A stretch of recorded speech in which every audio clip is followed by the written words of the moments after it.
8-9 ամիս առաջ այստեղից մի քանի 100 մետր հեռավորության վրա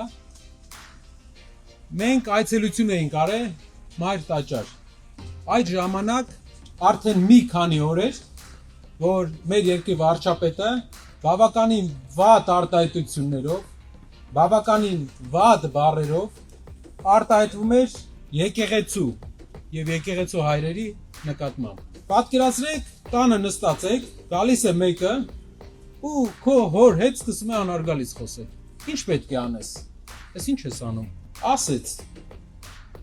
Ասեց նա, չէին ասում շատ մարդիկ, ասեց նա։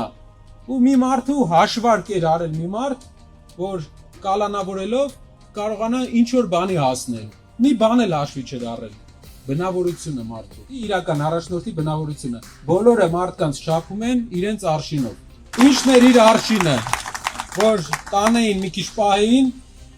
ինչ ասեին աներ։ Ինչն էր մեր արշինը։ 8 ամիս ԱԱԾ մեկուսարան էր, հետը մարդ չէին թողում, բայց մարդու բնավորությունը, հայ տղամարդկանց բնավորությունը, ոնց որ իրանք հետ էին սովորել։ Հարգելիներս, սիրուն բառեր են ասելու, որ շեղեն, որ մենք չմտածենք, որ իրանք հարձակվում են եկեղեցու վրա, իրանք ուզում են եկեղեցին վերցնեն ու եկեղեցով մեր երկրի ընդհանուր տրամաբանությունը փոխեն, մեր երկրի ադատները փոխեն, իրենց պատվիրատուների ուզած ադատները մեր մեջ մտցնեն։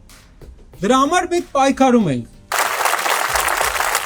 Չեմ ուզում դուք դիտարկեք որպես սովորական քաղաքական ուժի այցելություն, որ եկել ենք ասենք Ժողովուրդ ջան, մենք լավն ենք, էս ենք։ Սա պայքար է բոլորիս։ Մենք ուղղակի առաջամարտիկն ենք այս պայքարի։ Ու պատրաստ ենք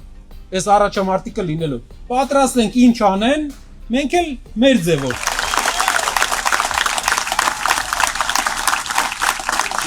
Հայաստան,